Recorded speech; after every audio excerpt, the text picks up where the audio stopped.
Hi, my name is Ashley Fox, and today I'm going to be talking about digital citizenship. So for today's presentation, I'm going to give you an overview, then I'm going to mention some facts and stats, and then I'm going to talk about two programs that help people become digital citizens. And then I want to talk about what else is out there.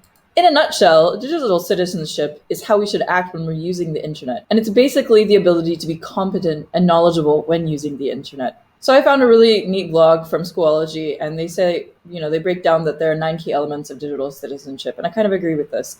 There's access, there's commerce, there's community and collaboration, etiquette, fluency, health and welfare, rights and responsibilities, security and privacy. Basically, all of these things align to what you need to know in order to be a good digital citizen. I've attached a link to the blog in my slides, so please feel free to look at that. Technology is a really big part of classroom learning now, and students of all ages have access to digital media and devices at school. If they don't, they have access to it outside. Either way, they have access to it. So Common Sense Education did a study to discover how really important it is to have a digital citizenship program. When implemented, 91% of teachers who responded to their survey said that citizenship curriculum in their classroom was very effective. And 52% of those teachers also insist that it should be compulsory to have a program. Online competency and behavior was another concern, and 35% of teachers said that when they observed the students, they realized that there was a massive concern on students' ability to evaluate information from the news and media on the internet with a lack of digital competency and literacy. That being said, this kind of program really is necessary. So Be Internet Awesome is really awesome. The homepage is very simplified, very easy, very straightforward. If you scroll down to the bottom, there's already instantly information that you can download. There's a PDF that shows you the curriculum and some lessons that you can teach, gives you some guide on activities that you can do as a parent or a teacher. But if you go over here to families and educators, personally I prefer the educators because I'm an educator. They're very similar because they give the same resources. However, the teachers page gives resources for teaching in the classroom, for internet safety and being a digital citizen.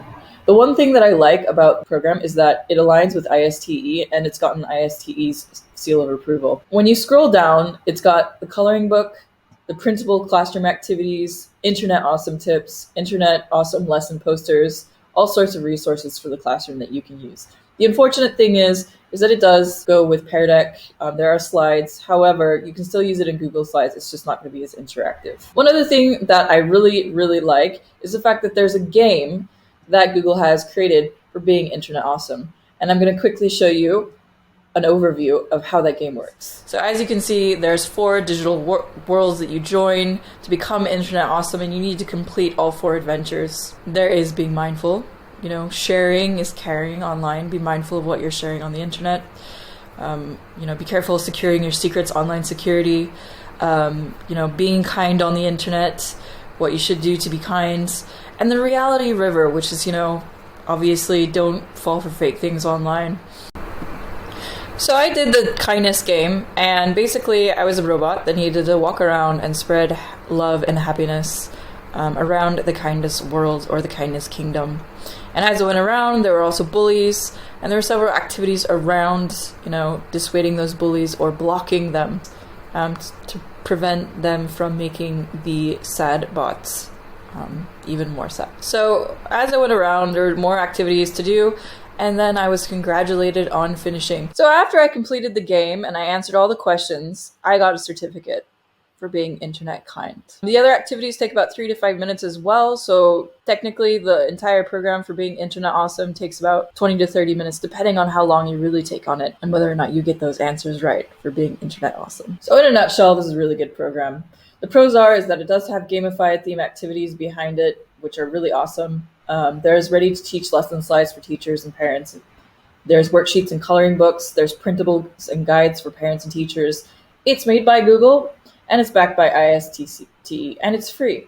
The cons is that the program isn't very in-depth compared to other programs, but that's because it is suitable only for a certain age group. There is a limited amount of lesson resources because of the age group thing, and it's only in Spanish and English. However, you might be able to get away with using a Google Translator browser add-on that might translate this program because it is backed by Google. The next one I want to talk about is Common Sense Education Digital. Going up here to Digital Citizenship menu, they list every single resource that they have for the Digital Citizenship program. Now, this is for educators, so I am looking at the page for educators. So basically, as an educator, this is what I have access to. I've got lesson plans. There's quick activities and grades for grades K through 5. There's quick activities for grades 6 through 12. And then there's lots of resources here. And then up here, you've got your digital passport and digital compass. Now, the digital passport and digital compass are their games that they have available for students to play. They're just very interactive and sort of teaches those themes on being a digital citizen, which is really neat. This one, the social media test drive, this one's really cool because it's basically a program implemented for teachers to teach students how to interact on social media appropriately and how to use social media. And so this program actually guides teachers on, how to be a proper educator and facilitator on social media. So I thought that was really cool. Looking at the Digital Citizenship program, let's just quickly hop into their lesson plans. And as you look at the lesson plans, there's lots of content here. So I'm going to quickly go into one that is not a younger age group since I did an older age group. And let's do Digital Drama Unplugged. So already after clicking on it, I've got a pre-made lesson plan here ready for me to teach. There's warm-ups and there's activities that I can do.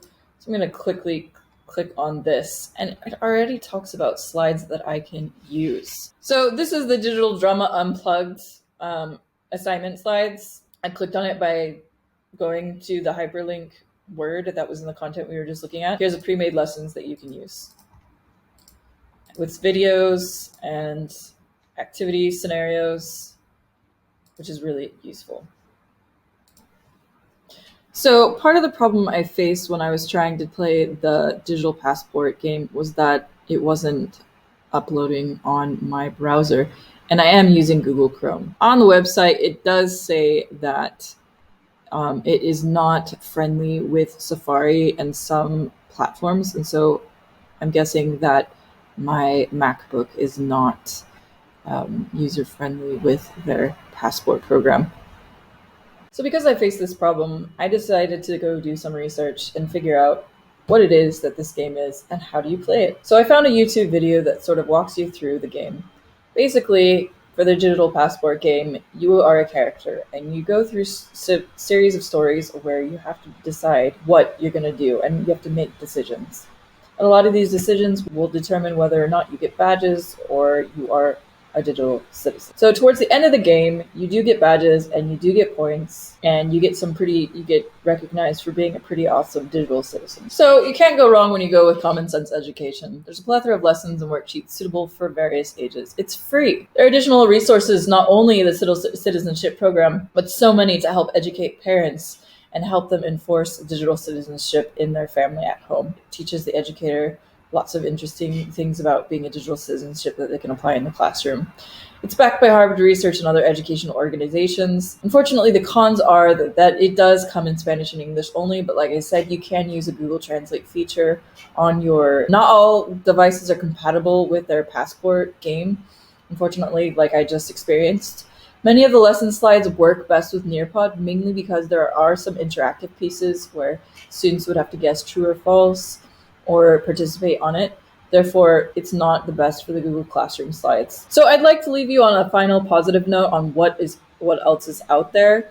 There's Edutopia, there's Cyberwise, there's Microsoft, there's BrainPop, and there's NetSmart. Edutopia is a platform full of content that has lots of advice on how-tos or educating your children. There's lots of great articles in there on digital literacy programs and being a good digital citizen. Cyberwise is another program backed by a alternative school program, and that's another one that has their own digital citizenship. It's not on my number one list, but they do have some activities in there.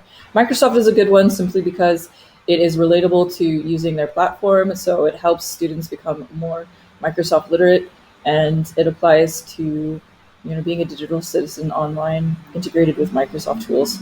There's BrainPop and then there's NetSmarts. Those are very interactive. There's games, and they've got their own digital citizenship program as well. If you'd like to read more on the case studies that I used to you back, some of the information that I read. They're here available in my citations page, and please feel free to look at them. Curious.